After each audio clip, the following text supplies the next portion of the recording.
சிவா திருச்சிற்றம்பலம் குருவை பற்றி அருள் திரு அம்பலவான தேசிகர் எழுதிய பண்டாரசாத்திர நமச்சிவாய மாலை புக்கு இல்லாதவங்க சேர்ந்து பார்த்துக்கிடுங்க. நமச்சிவாய மாலையில் எத்தனாவது மந்திரம்? நமச்சிவாய மாலையில் எத்தனாவது மந்திரம்? 21வது மந்திரம் போதும். அதனால் ரொம்ப நேரமே பேசிட்டோம். 22வது மந்திரம் திருவாசகம் நம்ம புதுசாக தொடங்கணும். எல்லாரும் வரட்டு. இந்த பிரசன்னா ஒர்க் ஷாப்காரங்கெல்லாம் திருவாசகம் தொடங்குங்க. நாங்கள் எல்லோரும் வரட்டும். நமச்சிவாய மாலை 22வது மந்திரம். அவங்களுக்கு ஒருத்தர் புக்கு காட்டுங்க, பொருள் எழுதுங்க. பெருமைக்கு நம்மை புறம்பாகச் செய்வது நிலையற்ற இன்பம், இல்லறத்திலே வருகின்ற நிலையற்ற இன்பம்.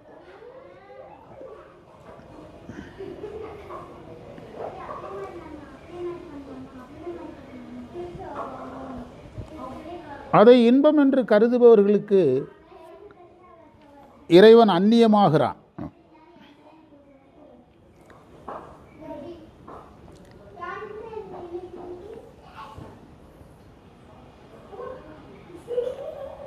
திருவாவடுதுறை வாழ் நமச்சிவாய மூர்த்தியே,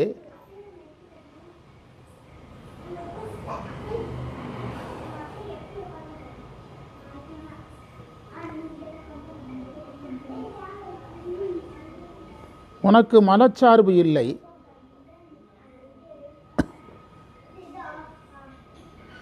அதனால் மயக்கம் விபரீதம் போன்ற உணர்வுகள் இல்லை.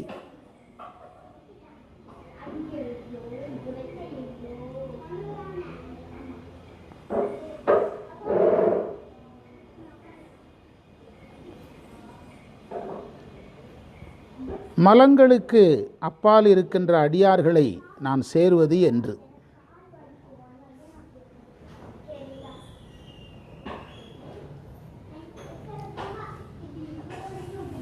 விளக்கம்: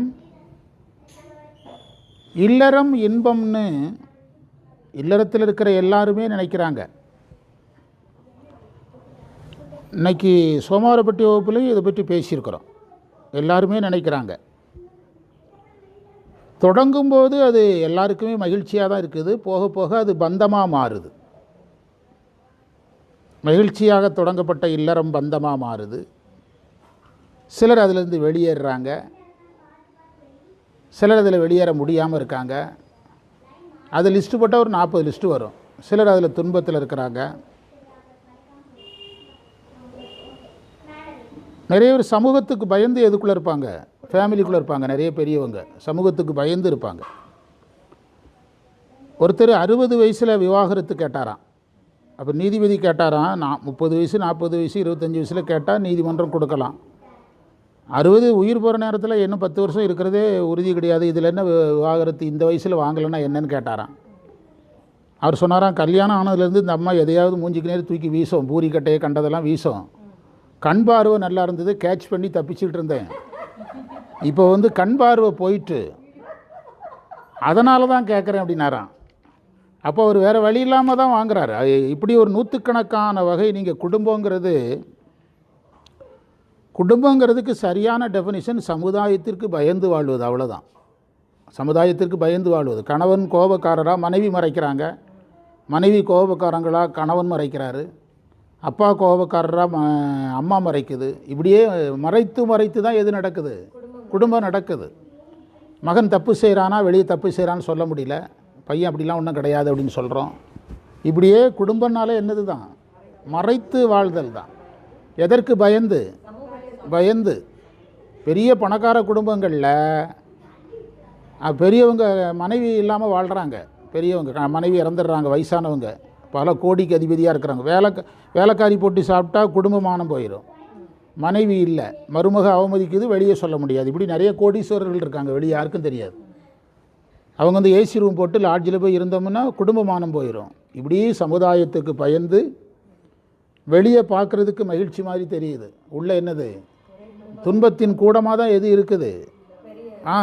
இருக்கிறது. அதனால தான் மனிதன் ஒருவனை சந்திக்கும் போது நல்லா இருக்கீங்களான்னு கேட்டது. நான் நல்லா இருக்கீங்களா, உங்களுக்கு உடம்புக்கு நல்லாயிட்டான்னு கேட்டால் நீங்கள் பேஷண்ட்டாக இருந்தீங்கன்னு தானே அர்த்தம். நல்லா இருக்கீங்களான்னு கேட்டால் நீ நல்லா இல்லைன்னு தானே அர்த்தம். நல்லா இல்லாதவனை பார்த்தானா நல்லா இருக்கியான்னு கேட்கணும். அப்போ பேசிக்காக எவனுமே நல்லா இல்லைங்கிறது தான் உண்மை. பேசிக்காக எவனுமே நல்லா இல்லைங்கிறது தான் உண்மை, வெளிப்படையான உண்மை. அதைத்தான் அவர் சொல்கிறாரு. இந்த இல்லற இன்பத்தில் அழுந்துறது பெருமை கிடையாது. அது உண்மையான இன்பம்னு எவனெல்லாம் அழுந்துறானோ அவங்ககிட்ட சாமி வரமாட்டாருங்கிறார். அவங்ககிட்ட சாமி வரமாட்டார். இல்லறத்தை கடமையாக எடுக்கணும். அப்போ இல்லறத்தை விட்டுட்டு ஓடி வந்துடுறதானா அப்படி கிடையாது. இல்லறத்தை கடமையாக எடுக்கணும். இல்லறத்துக்கு வேண்டியதை செய்யணும். இப்போ ஒரு டாக்டர் இருக்கிறாரு, எத்தனையோ பேஷண்ட்டுக்கு ஆப்ரேஷன் பண்ணுறாரு. அந்த பேஷண்ட்டினுடைய நோய் நிலை அவரை பாதிக்குதா? அவனுக்கு வலிக்குதா, இவருக்கு வலிக்குதா? அப்படி கிடையாது. இல்லை, அதே மாதிரி இல்லறத்துலேயும் எல்லாரும் வாழ பழகணும். அந்த பேஷண்ட்டுக்கு என்னானாலும் யாரை பாதிக்க போகிறதில்ல. நீ சுவாசிக்கிறவனுக்கு ஏதாவது பாதிப்பு வருதா? பஸ் மோதி 15 பேர் இறப்பு, அவனு நீ சுவாசிக்கிறவன் உட்காந்து அழுறானா? அடுத்த நியூஸுக்கு போயிடுறான். அவன் யாரோ நாட்டில் பெரிய தலைவர் இறந்துட்டாலே அவனே சோக கீதம் போடுறான். அப்படி 24 ஹவர் போட வேண்டியது தானே? 5 நிமிஷத்துக்கு ஒரு தடவை கரெக்டாக விளம்பரம் போட்டு காசு பார்க்குறானல்ல. 5 நிமிஷத்துக்கு ஒரு தடவை விளம்பரம் போட்டு காசு பார்க்குறான். அப்போ அந்த தலைவருடைய இறப்பில் கூட அவன் என்ன சம்பாதிக்கிறான்? பணம் சம்பாதிக்கிறான். இப்படி தான் உலகம் முழுவதுமே என்ன செய்கிறது? இயங்குகிறது. எனவே அந்த கடமையாக செய்யணும். இறைவனை அடைவதற்கு நமக்கு கொடுக்கப்பட்ட ஒரு துணைக்கருவி தான் குடும்பம். குடும்பங்கிறதுக்காகவே நாம் யாராக என்ன செய்யவில்லை, படைக்கப்படவில்லைங்கிற உணர்வு எல்லாருக்கும் இருக்கணும். இப்போ நாயன்மார்களுடைய வாழ்க்கை வரலாறு முழுவதும் அப்படி தானே இருக்குது. இப்போ வயலில் விதைத்த நெல்லை எடுத்து ஒரு சிவனடியாருக்கு சமைத்து கொடுக்கறதுக்கு ஒரு குடும்பம் ரெடியாக இருக்குது. நம்ம வீடுகளில் அது சாத்தியமா? அப்படி சிவனடியாருக்கு கொடுக்கலன்னா என்ன அப்படின்னு கேட்பாங்க. அது சூப்பரு அப்படி கொடுக்கலன்னா என்ன? அப்படி சிவனடியாருக்கு கொடுத்து அப்போ வருஷம் முழுதும் சாப்பாட்டுக்கு நம்ம என்ன பண்ணுறதுன்னு கேட்பாங்க. பிள்ளையை கறி வைத்து கொடுக்கறதுக்கு ஒருத்தர் ரெடியாக இருக்கிறாரு. மகனை பாம்பு கடித்து இறந்த பிறகு மகனை ஒழிச்சு வச்சுட்டு சிவனடியாருக்கு உணவு கொடுக்க ஒருத்தர் ரெடியாக இருக்கார். அப்படி நம்ம ஊரில் எத்தனை குடும்பம் ரெடியாக இருக்குது? ஆனால் கேட்டால் என்னது? சிவனடியார். உண்மை என்னென்னா சிவன்கிட்ட அடி வாங்க வேண்டியவங்கன்னு அர்த்தம். சிவன்கிட்ட அடி வாங்க வேண்டியவங்களுக்கு பேர் தான் சிவனடியார். 2 பொருள். ஒன்று சிவனை பாவம்னு அடிக்காமல் வச்சுருக்கிறாரு, இன்னொன்று சிவனிடத்தில் அடி வாங்க வேண்டியவர்கள். அதான் சிவனடியார்கள். நானும் சேர்ந்து தான், என்னையும் சேர்த்து தான். ஆனால் நாயன்மார்களுடைய வரலாறுகளை நம்ம பெருசாக பேசுகிறோம். காரைக்கால் அம்மையார் வரலாற்றை உற்சாகமாக பேசுகிறோம். அவங்க வாழ்க்கையில் நடந்த கஷ்டங்கள், பாடத்தை கவனிங்க, அவங்க விளையாடுவாங்க. அவங்க வாழ்க்கையில் நடந்த கஷ்டங்களை நம்மளால் நினச்சி பார்க்க முடியாது. இந்த மாம்பழம் எப்படி வந்ததுன்னு கணவர் கேட்குறாரு. அப்போவே அந்த அம்மாவை சந்தேகப்படுறான். அந்த இடத்துல உரையாசிரியர் அதான் சொல்கிறான், மனைவி சந்தேகப்பட்டதே தப்பு. மனைவி சொல்கிறது முதல்ல என்ன செய்யணும்? அப்போவும் இறைவன் அந்த சந்தேக பிரச்சனையை தீர்க்கிறதுக்கு ஒரு மாம்பழத்தை உணர்ந்து கொடுக்குறாரு.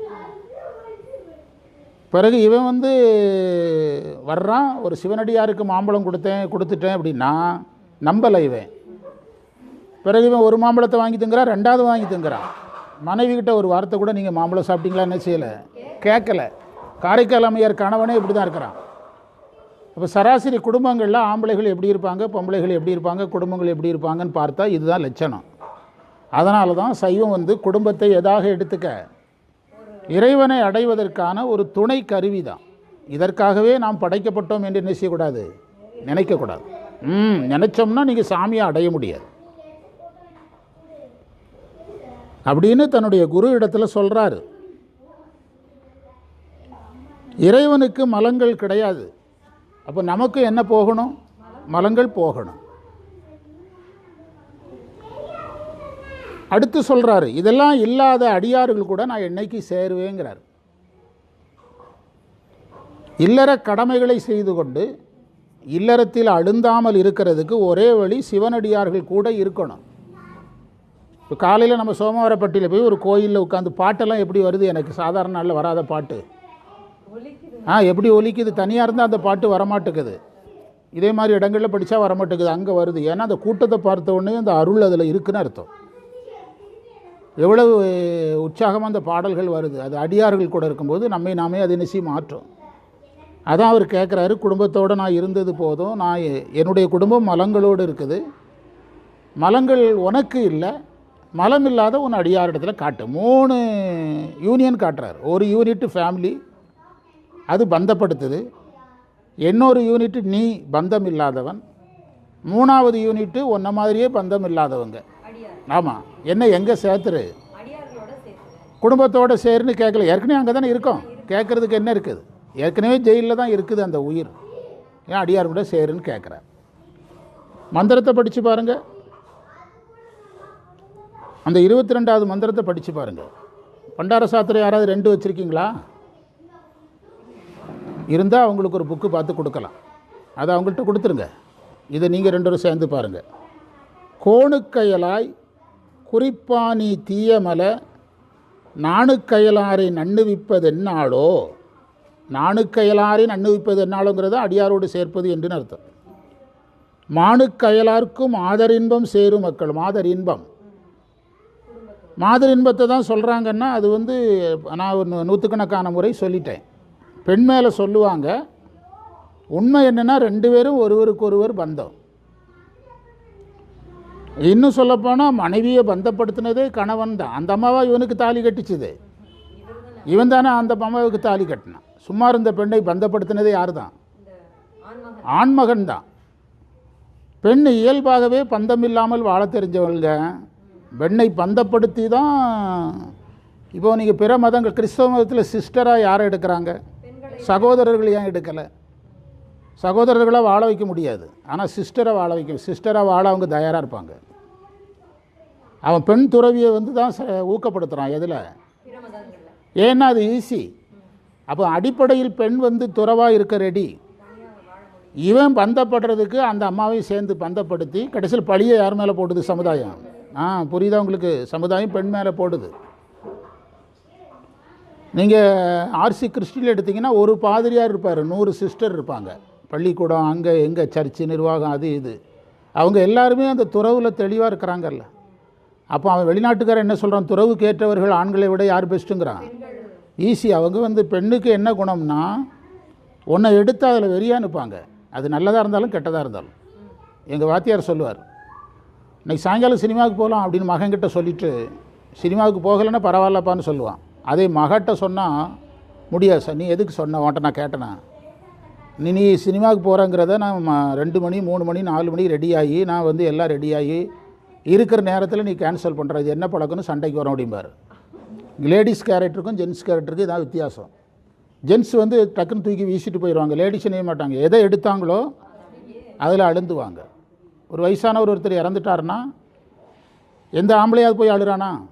உயிர் எல்லாருக்கும் ஒன்று தானே. இவன் செத்தா மட்டும் எல்லோரும் அழுறாங்கல்ல. அவன் எதுக்கு அந்த ஒரு வயசானவர் செத்ததுக்கு அழுதலை? பெண் அழுதாலும் செத்தாலும் எதுக்குமே அழமாட்டுக்கிறான். யார் தான் அழணுங்கிறான்? அப்படின்னா அந்த அழுந்துதல் யாரு தான் தகுதி? ஆண்கள் அழுதா என்ன செய்ய மாட்டாங்க? ஏற்றுக்கிட மாட்டாங்க. என்ன பொம்பளை மாதிரி அழுதுகிட்டு இருக்கிற அப்படிம்பா. புரியுதா? இதெல்லாம் நீங்கள் சமூகத்தை ஃபுல்லாக கவனிக்கணும். சும்மா சைவம் படிக்கிறதுனாலலாம் சமூகம் வராது. சமூக கட்டமைப்பு இப்படி தான் இருக்குது. அழுவதற்கு உரியவர்கள் பெண்கள், அழ வைப்பதற்குரியவர்கள் ஆண்கள் அப்படின்னு முடிவு பண்ணிட்டான். புரியுதா? பெண்கள் அழுது கொண்டே இருக்கணும், அழ வைத்து கொண்டே இருக்கணும். பாவம் பெண்கள். வைரமுத்து சொல்வார், பாவம் பெண்கள் சமையலறைக்கும் கணவனறைக்கும் ரன்னெடுத்தே ரணமாய் போனார்கள் அப்படிம்பார். பாவம் பெண்கள் கணவன் ஒரு அறையில் உட்காந்துக்கிட்டு டீயை கொண்டு வா, காப்பியை கொண்டு வா, டீவனை கொண்டு வான்னு உயிரெடுப்பார். அதை அவர் பாடுறார். பாவம் பெண்கள் சமையலறைக்கும் கணவனறைக்கும் ரன்னெடுத்தே ரணமாய் போனார்கள், அங்கேங்கே நடந்தே துன்பப்படுறாங்கன்னு எழுதுவார். அது இன்னொரு அதே பாரதியார் கவிதையில் தான் வரும். கும்மியடி கும்மியடி என்று பெண்ணை சொல்லுகிறார் பாரதியார். 2 கைகளிலும் விலங்கிட்டவரை எப்படி கும்மியடிப்பது அப்படின்னு கேட்பார். அதுவும் வைரமுத்து தான் நினைக்கிறேன். 2 கைகளையும் விலங்கிட்டவரை எப்படி கும்மியடிப்பதுன்னு கேட்பார். இதில் சமுதாயத்தில் நீங்கள் காலங்காலமாக இப்படியே வந்துட்டு, காலங்காலமாக இப்படியே வந்துட்டு. நீங்கள் காவல்துறையே பெண்கள் அடிப்படையில் காவல்துறை வந்தாலும் அந்த காவல்துறை அதிகாரியாக யார் வர முடியாது? பெரிய அதிகாரியா? அதில் ஒரு பெரிய ஆஃபீஸர்னு வரும்போது அவங்க யாருக்கு கட்டுப்பட்டு தான் இயங்க முடியும்? எவ்வளோ பெரிய ஸ்காலராக இருந்தாலும் மேலதிகாரி யாராக தான் இருப்பார். இது சமூக கட்டமைப்பு. அதனால் இதை பெண் மேலே வச்சு சொன்னாங்க. மானுக்கயலாக்கும் மாதரின்பம் சேருமக்கள் ஊனு கயலே தன்துறை நமச்சிவாயனே சொன்னாங்க. இப்போ திலகவதியார் ஆண்டாள் திருமணம் செய்யாமல் வாழ்கிற வரலாறு நம்மகிட்ட இருக்குது. திலகவதியார் திருமணம் செய்யாத வரலாறு நம்மகிட்ட இருக்குது. சைவத்திலேயே என்ன வரலாறுகள் நிறைய இருக்குது. அந்த பெண்கள் உறுதியாக நின்ற இடங்கள் நிறைய இருக்குது. நம்ம அதை ஃபோக்கஸ் பண்ணுறதில்ல. அப்பர் துறவை போற்றுகிற அளவுக்கு, மாணிக்கவாசகர் துறவை போற்றுகிற அளவுக்கு யார் துறவை போற்றுறதில்லை. பெண்களுடைய அந்த தியாகத்தை நம்ம பெருசாக எடுத்து சொல்கிறதில்ல. பெரிய புராணத்திலே அந்த நாயனார் பேர் இருக்கும், மனைவி பேரே பெரும்பாலும் இருக்காது. இளையன்குடி நாயனார் பேர் இருக்கும், அவர் மனைவி பேர் இருக்காது. நாயன்மார்களுடைய பேர் இருக்கும், அவர் மனைவி பேர் என்ன, பெரும்பாலானவங்களுக்கு என்னது இருக்காது, மனைவி பேரே இருக்காது. அடுத்த மந்திரத்துக்கு பொருள் எழுதுனீங்கன்னா கிளம்பிடலாம். அரிய தவமுடைய ஞானிகளுக்கு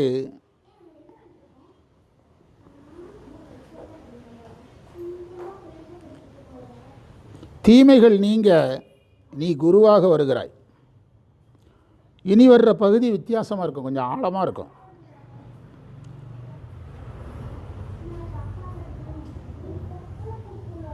அவர்களுக்கு பேரின்பம் கிடைக்க அன்போடு நினைக்கிறாய்.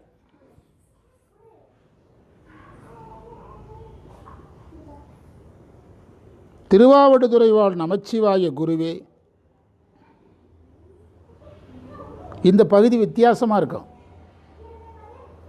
நமக்கெல்லாம் யார்கிட்டையாவது கேட்கணும் போல இருந்து தேவைன்னதெல்லாம் இப்போ கேட்பார். இது அந்த பழைய பகுதி கிளியர் ஆகிட்டு. இது வேற யூனிட்டு. திருடுவதற்கு கடப்பாரை முதலிய கருவிகளை கொடுத்து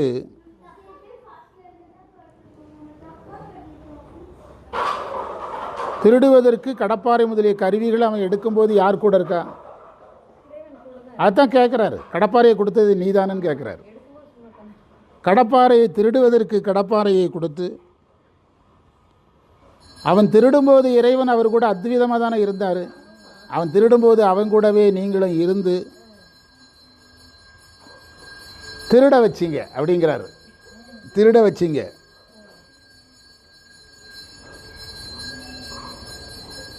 பிறகு அவன் தீயவினை செய்தான்னு சொல்லி நரகத்தில் தள்ளுறீங்க. இது எப்படி நியாயம்னு கேட்குறார்.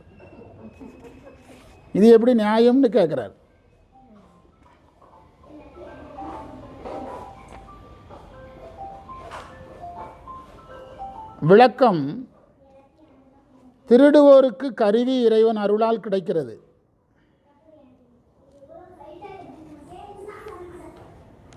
அவன் திருடும்போது இறைவன் ஒன்றாய் வேறாய் உடனாய் இருக்கிறார். என்ன உபகாரம் செய்கிறாரு? காணும் உபகாரம் எல்லாம் செய்கிறாரு. அப்போ அவன் செய்த தீவினைக்கு அவன் எப்படி பொறுப்பாகுவான்னு கேட்குறாரு. இதிலிருந்து நல்லா இருக்கும். விடை சீக்கிரம் வராது, ரொம்ப லேட்டாக வரும்.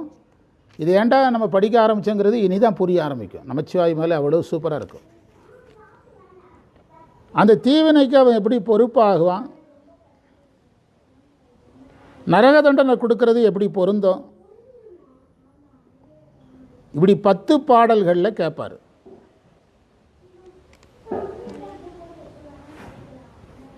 இதற்கு விடை சொல்கிறார். விடையும் கொஞ்சம் சொல்கிறாரு.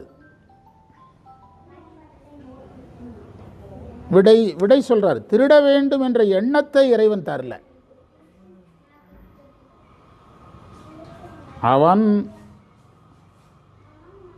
ஆணவமலத்தில் அழுந்தி இருந்தான். திருட வேண்டும் என்ற எண்ணம் எந்த மலத்தால் வந்தது? ஆணவ மலத்தால் வந்தது.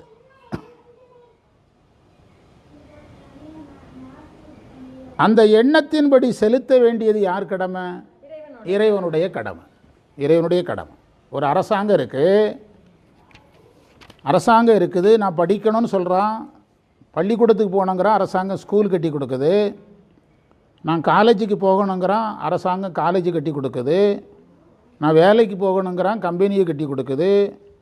நான் தண்ணி அடிக்கணுங்கிறான், டாஸ்மார்க்கை கட்டி கொடுக்குதுல்ல. அரசாங்கம் குடிக்க சொல்லலை, குடிக்கணுங்கிற எண்ணம் யார்கிட்ட தான் வந்தது? எல்லாரும் போகணும்னு அரசாங்கம் சொல்லலை. அவனுடைய தீய வழிக்கும் அரசாங்கம் வந்து உதவ வேண்டிய கட்டாயம் எதற்கு வருகிறது? அவனும் குடிமகன் தான், புரியுதா? அவன் குடிக்கிறதுனால குடிமகன் அல்ல, நாட்டில் பிறந்ததுனால குடிமகன். அதே மாதிரி தான் ஆணவ மலத்தினால இந்த எண்ணம் அவனுக்கு வந்தது. அந்த வழியிலே அவனை செலுத்தி அதற்கான பலனையும் கொடுத்து தான் பக்குவப்படுத்த முடியும். எவ்வளோ அழகான பாட்டு! தான் பக்குவப்படுத்த முடியும். அப்படி இல்லைன்னா இந்த தீய பற்றுகள் ஒரு நாளும் போகாது. மீறி கைலாயத்துக்கு கூட்டு போனால் கைலாயத்தில் திருடிட்டு வந்துடுவான், அங்கே இருக்கிற பூஜை ஜாமானெல்லாம் எடுத்துகிட்டு வந்துடுவான். புரியுதா? இவனை எங்கேயுமே அனுப்ப முடியாது. நரகத்துக்கு அனுப்பினாலும் அங்கே யமனுடைய ஜாமானத்தை திருடிடுவான். அதனால் உயிர்களிடத்து விளையும் தீய பற்றுக்கள் ஒருபோதும் போகாது. அந்த பற்றுக்கள் போகிறது தான் மலங்கள் போகிறதாக முடியும். மலம் போனாதான் வீடு வேறு. அதனால் இறைவன் உயிர்களை அவன் எண்ணத்தின்படி செலுத்துகிறான். எண்ணம் நம்ம உயிரில் இருக்கிற மலத்தினால வருது. எண்ணத்தின் வேண்டுவார் வேண்டுவதே ஈவான் கண்டாய், அதற்கு இதுதான் பொருள். உயிர்களை அதனுடைய எண்ணத்தின்படி செலுத்துகிறான், செய்ய வைக்கிறான். தகுந்த பயனை கொடுக்கிறான். லைட் போட்டிருக்கான்னு பார்த்துக்கிடுங்க. தக்க பயனை ஊட்டுகிறான்.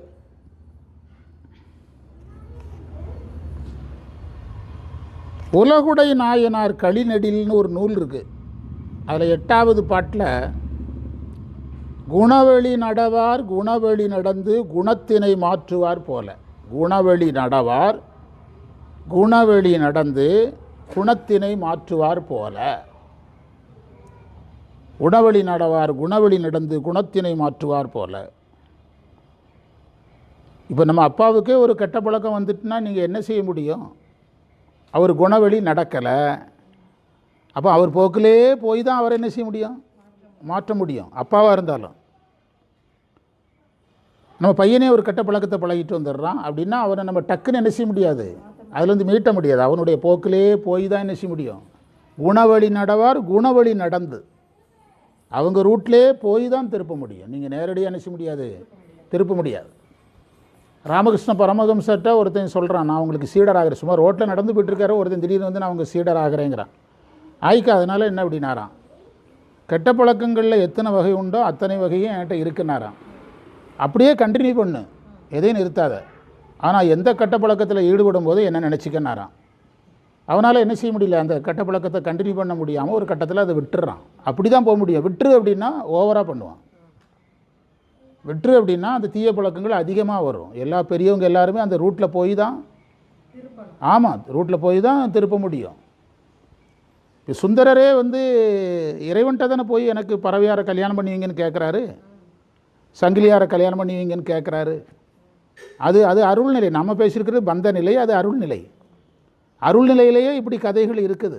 இறைவன் வந்து கேட்டாரா, நீங்கள் கல்யாணம் பண்ணி என்ன பண்ண போகிறீங்க? கல்யாணம் பண்ணி நீங்கள் கோயில் கோயிலாக சுற்றுறவங்க எதுக்கு? அந்த அம்மா வாழ்க்கை அமைதிங்க எடுத்து உங்கள் வாழ்க்கை அமைதிங்க, இதெல்லாம் என்னத்துக்கு? நாளைக்கு நீங்கள் ஒரு சண்டை போடுவீங்க, பிறகு ஊழல் தீக்கணும்பீங்க, பஞ்சாயத்துக்கு நான் வரணும், இதெல்லாம் எனக்கு கண்ணாடி மாதிரி தெரியுதுன்னு சொன்னாரா? சங்கிலியாரை கல்யாணம் பண்ணும்போது இந்த மாதிரி சொன்னாரா? இதெல்லாம் நடக்கும்னு அவருக்கு தெரிஞ்சு தானே கல்யாணத்தை பண்ணி வச்சார். காரணம் சுந்தரருடைய ரூட்லேயே போனார். அருள் அது வந்து அவங்க 2 பேரும் நமக்கு செய்து காட்டிய நாடகம். 2 பேருமே நமக்கு செய்து காட்டிய நாடகம். அவங்க வீட்டு நிலையிலே அது மாதிரி நடக்குதுன்னா கட்டு நிலையிலே எவ்வளவு நடக்கும்? குணவழி நடவார் குணவழி நடந்து குணத்தினை மாற்றுவார் போல. ஒரு வீட்டில் வந்து சுத்தமான சைவ குடும்பம், அந்த சைவ குடும்பத்தில் வந்து ஒரு பந்தம் வருது, மருமகன் வர்றாரு, சைவ உணவு பழக்கம் இல்லைன்னா நீங்கள் உடனடியாக அவங்கள வந்து நேரடியாக நெருக்க முடியும். நிறைய கல்யாணமே அப்படி தான் பேசுகிறாங்க, எங்களுக்கு என்ன பழக்கம் உண்டு. எனக்கு தெரிஞ்சு நிறைய குடும்பங்களில் கல்யாணமே நின்று போச்சுது. மாப்பிள்ளை சைவமாக இருக்கணும், பொண்ணு சைவமாக இருக்கணும், குடும்பமாக சைவமாக இருக்கணும். இப்போ பொண்ணு நான் 37 வயசில் உட்காந்துட்டு இருக்குது நிறைய வீடுகளில். பையனும் அதே மாதிரி கல்யாணம் ஆகாமல் உட்காந்துட்டு இருக்கான். அப்போ என்ன செய்ய ஆரம்பிக்கிறாங்க? அதே போக்கில் போய் நீங்கள் கடையில் வேணால் வாங்கி சாப்பிட்டுடுங்க, கடையில் வேணால் சாப்பிட சொல்லுங்கள், இல்லை வீட்டில் வேணால் தனியாக ஒரு ரூம் போட்டு தரோம் அதில் சாப்பிடுங்க, இப்படியே சொல்லி சொல்லி அந்த உயிரை பக்குவப்படுத்தி பிறகு இது தீவிர சைவமாக மாறிடும் ஒரு கட்டத்தில். இது ரொம்ப சுத்த சைவமாக மாறும். அசைவ ஹோட்டலில் கூட என்ன செய்யாது, சாப்பிடாத அளவுக்கு பக்குவத்துக்கு வந்துடும். இப்போ நம்ம மாணவர்களே சிலர் அசைவ ஹோட்டலில் சாப்பிட மாட்டேங்கிறாங்கல்ல, அவன் என்னத்தை செஞ்சால் உனக்கென்ன, அவன் என்னத்தை செஞ்சால் உனக்கென்ன, உனக்கு இட்லி சைவத்தில் வருதான்னு தின்னுட்டு போய் இப்படியே சுத்தம் பார்த்துக்கிட்டே இருந்தாச்சுன்னா சைவமெல்லாம் பண்ண முடியாது. நமக்கு சுத்தமான சைவ உணவு கிடைக்குதான்னு பார்த்துட்டு போயிட்டே இருக்கணும். நீங்கள் பிராமணர்கள்லாம் இப்போது சில நம்ம காலனி கோயிலில் காலனி இதில் பிராமணர்கள் இரவு உணவு வாங்குறாங்க, தனியாக இருக்கிற வயசான பிராமணர்கள். அதே அங்கேயே அசைவ பரிமாற்றம் இருக்குது. அவங்க அதெல்லாம் பார்த்தா எந்த ஹோட்டலுக்கு போகிறது, காலனிக்குள்ளே எந்த கோயில் இருக்குது, எந்த ஹோட்டல் இருக்குது. அப்போ ஆட்டோ எடுத்துகிட்டு 200 2 இட்லிக்கு 200 செலவழிக்க வேண்டியதுதான். நமக்கு தேவையான உணவு கிடைக்குதான்னு பார்த்துட்டு போக வேண்டியதுதான். ஆனாலும் அந்த ஹோட்டல்காரங்கிட்ட போய் சொல்ல முடியுமா, இவர் நான் யாருன்னு தெரியுதா உங்களுக்கு, நான் ஐயர்வாள் இப்படிலாம் சொல்ல முடியுமா? அவன் குணத்திலே போய் தான் அவன் இவரை பார்த்து கொஞ்சம் மாறுவான். அந்த நேரத்தில் கொஞ்சம் இவருக்கு ஏற்றபடி அவனுடைய பேச்சுக்கள் எல்லாமே நடத்தைகள் எல்லாமே என்ன செய்ய மாறும். அவர் கண் முன்னாலே அசைவ உணவு பார்சல் பண்ண வேண்டியது வந்தால் கூட என்ன செய்வான், மறைப்பான். இப்படி தான் நீங்கள் போக்க என்ன செய்ய முடியும், மாற்ற முடியும்.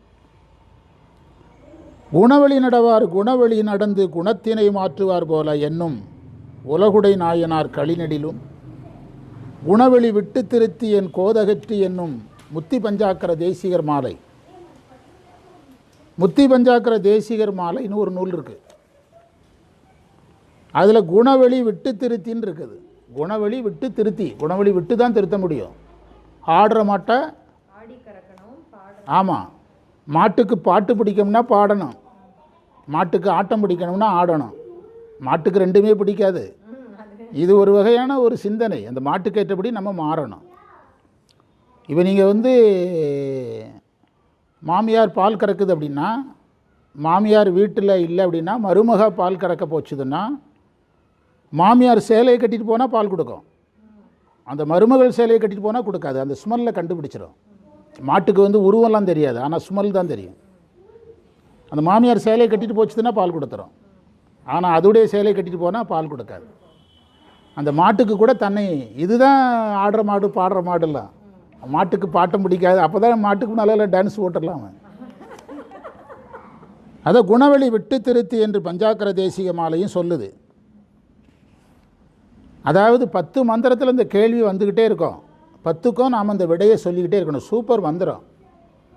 இப்படியெல்லாம் சைவம் நமக்காக பேசுது. என்ன கேள்வி பாருங்கள், நீயே கடப்பாறையை கொடுப்ப, நீயே அவனை திருடுறதுக்கு துணை நிற்ப, திருடும்போது அவங்க கூட ஒன்றாய் வேறாய் உடனாய் நிற்ப, இங்கே தான் பொருள் இருக்குதுன்னு காட்டும் உபகாரம் செய்வ, காணும் உபகாரம் செய்வ, பிறகு அவன் செய்த தீவினைக்கு நரகத்தை கொடுப்ப, எந்த வகையில் நியாயம்? அப்படின்னா விடை என்ன? இந்த எண்ணம் எதிலிருந்து வந்தது? ஆணவ மலத்தினால வந்தது. அப்போ ஆணவ மலத்தினால வந்த அந்த எண்ணத்தை அவன் போக்கில் போய் தான் அவனை பக்குவப்படுத்த முடியும். அவங்ககிட்ட திடீர்னு போய் நீங்கள் எந்த அறிவுரையும் சொல்ல முடியாது. இந்த திடீர்னு போய் நீங்கள் எந்த அறிவுரையும் சொல்ல முடியாது. நீங்கள் ஒரு சிவாஜி கணேசன் படத்தில் திடீர்னு திருந்துவார், நான் இனி மது அருந்துவதில்லை பார் டாக்டர்கிட்ட போய். டாக்டர் சொல்வார், நீங்கள் படிப்படியாக தான் விட முடியும், பழகுனது படிப்படியாக, விடுறதும் படிப்படியாக தான் இருக்கணும். திடீர்னு விட்டிங்கன்னா உங்களுக்கு உடல் ரீதியாக பாதிப்பு வரும் பார். போன முதலமைச்சருடைய காலத்தில், இந்த முதல்வருக்கு முந்தின முதல்வர் பீரியடில் நிறைய மதுக்கடையை மூட சொன்னாங்க. இப்போ டாக்டர்கள்லாம் என்ன சொன்னீங்கன்னா, கொத்து கொத்தாக மூடுனீங்கன்னா எல்லாரும் மனநோயாளியை செத்து தொலைஞ்சிருவானுங்க. அதனால் கொஞ்சம் என்ன செய்யுங்க, உளவியல் ரீதியாக அந்த கொஞ்சம் கொஞ்சமாக அவங்கள கையாளுங்கன்னு சொன்னாங்க. இதெல்லாம் இதில் சேர்ந்தது தான். புரியுதா? வர்ற வகுப்புகளை சிந்திப்போம். முக்கியமான ஒரு பகுதி, கொஞ்சம் எழுச்சியான பாடப்பகுதி பார்க்கலாம். வகுப்பை நிறைவு செய்ய கிளம்பலாம்.